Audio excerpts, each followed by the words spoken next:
Olá, bom dia. Meu nome é Pilar Veras. Eu sou pós-doutoranda do Laboratório de Reparo de DNA e hoje eu vou falar para vocês um pouco sobre um assunto que eu gosto muito, particularmente, que são os extremófilos. Então, a primeira pergunta é, o que são extremófilos? Extremófilos são, como o próprio nome diz, amantes do extremo. Eles são capazes de sobreviver, viver em situações e condições, em ambientes extremamente adversos. E o que são esses ambientes extremos, que a gente considera extremo? Você, quando pensa em ambiente extremo, logo vem na cabeça um vulcão, ou a Antártica, por exemplo, ou o deserto do Atacama, talvez uma fonte de águas termais, e até ambientes fora do nosso planeta Terra. Então, de uma perspectiva antropocêntrica, a gente pode falar que esses ambientes, eles são locais onde nós não conseguimos sobreviver, pelo menos com algum tipo de proteção. Então, esses extremófilos, eles são classificados de diversas formas, de acordo com o ambiente extremo em que ele vive. Então, se você tem um organismo que vive num ambiente de altas temperaturas, ele vai ser classificado como hipertermófilo, por exemplo. E quando a gente pensa em ambiente extremo, isso nos remete principalmente para, tá bom, se eles são tão extremos assim, e a vida fora da Terra? Então tem um campo extenso, vasto, que fala sobre isso, que é a astrobiologia, e que tem como base esses organismos modelo, para tentar estudar, por exemplo, a teoria da panspermia, que é a teoria que fala que talvez esses organismos extremos tenham vindo de outro local do nosso planeta e, sei lá, aterrissado num meteoro, por exemplo. E alguns desses estudos fazem alguns experimentos levando esses organismos extremos para fora do planeta Terra, que é esse projeto do Biopan Space, que leva alguns organismos considerados extremos para fora da Terra e investiga como é que eles voltam, se eles voltam vivos, se eles voltam reproduzindo. Então é bem legal esse campo e eu incentivo vocês a buscarem isso na internet, se vocês tiverem mais interesse. Mas então o que a gente pode falar realmente é que os extremófilos são altamente resistentes. E se eles são altamente resistentes, eles devem ter alguns tipos de mecanismos e estratégias para poder sobreviver e viver nesses ambientes. Bom, então, e o que o reparo de DNA tem a ver com tudo isso? Como eu falei anteriormente, esses organismos eles vivem em ambientes extremamente adversos. Eles são submetidos a uma série de estresses que levam constantemente o DNA a ser lesionado, como por exemplo radiação ionizante, ou por exemplo dessecação, altas temperaturas. Isso constantemente vai lesionar o DNA. Então, como eu falei antes, eles precisam ter estratégias e mecanismos para poder reparar esse tipo de lesão ou proteger o seu DNA. Então, aqui nesse vídeo, eu vou falar de basicamente dois modelos que são amplamente estudados na literatura. O primeiro deles é a Deinococcus radiodurans, que é uma bactéria gram-positiva que não é patogênica e ela foi originalmente isolada de enlatados. E ela consegue tolerar, ela consegue ser resistente a altos níveis de dessecação, e dessecação leva à quebra dupla, assim como também tolera altas doses de radiação gama, mais do que, pelo menos mil vezes mais do que uma célula humana, e isso sem perder a viabilidade. Então a Adeinococcus, ela possui um conjunto de estratégias que podem ser subdivididas entre contribuições passivas, aqui à esquerda, ou ativas, que fazem com que o seu DNA seja protegido e reparado mais eficientemente do que outros organismos.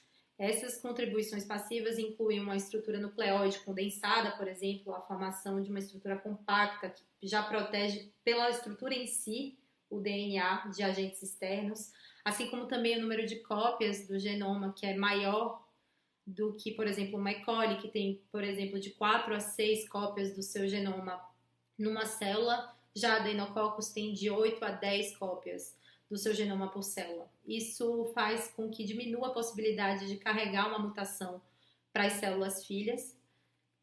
assim também como os altos níveis de manganês que estão presentes, que fazem com que haja uma proteção das espécies reativas de oxigênio presentes, né, que podem estar presentes nesse ambiente, assim como também um atraso na replicação, que faz com que essa pausa na replicação, esse atraso na replicação faz com que a maquinaria de DNA tenha mais tempo para reparar os danos causados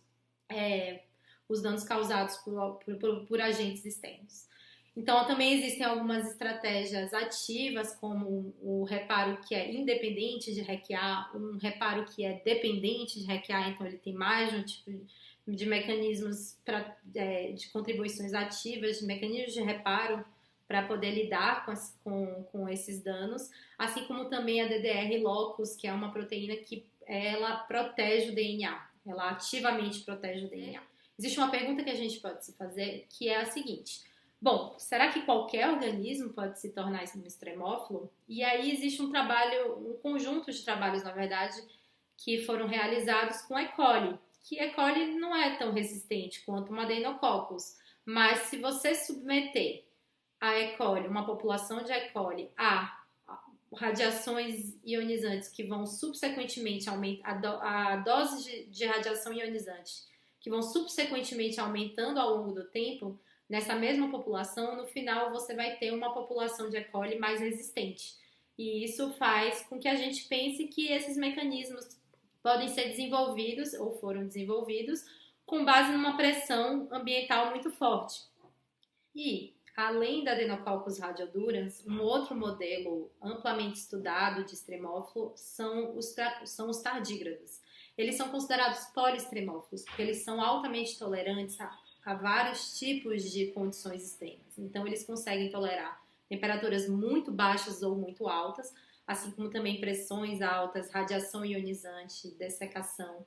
Então, esses organismos são muito queridos como extremófilo e eles são amplamente utilizados como modelo experimental de extremófilo.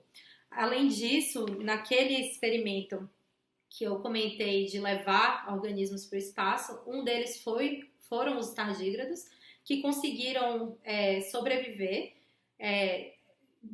diante de uma pressão, diante do vácuo absoluto que tem no espaço, e eles conseguiram voltar para a Terra, sobreviveram, voltaram para a Terra e ainda conseguiram se reproduzir após terem passado esse tempinho no espaço. Então, eles são realmente incríveis. E uma das coisas que se sabe dos tardígrados é que eles têm uma proteína que protege o seu DNA. É uma molécula protetora. E essa proteína, ela é chamada de DSUP, é uma proteína que foi identificada em tardígrados e existe um estudo, inclusive, no qual eles fizeram uma expressão dessa DSUP em células humanas e conseguiram observar que quando você expressa essa proteína de tardígrado em célula humana, você aumenta a viabilidade dessas células. Ou seja, de alguma forma, essa DSUP consegue proteger o DNA de células, podem ser humanas ou não, enfim, conseguem proteger o DNA tanto de espécies reativas de oxigênio quanto, por exemplo, de radiação ionizante. Então, além disso, existe uma curiosidade, na verdade, que eu sempre gosto de falar, que são esses fungos de Chernobyl, esse fungo que é o Cryptococcus neoformans, é um fungo patogênico que é capaz de converter radiação gama em energia química através do pegamento da melanina que ela tem. E isso faz com que a gente reflita sobre o fato de que, de repente, esses organismos não só sobrevivem nesse ambiente, mas eles também se aproveitam desses ambientes. Então, é isso que eu tinha para falar. Eu gostaria de agradecer. Espero que eu tenha deixado a mensagem de que os extremófilos são tão legais quanto o The Rock. E aqui eu deixo meu e-mail, se por acaso vocês tiverem alguma dúvida. E muito obrigada!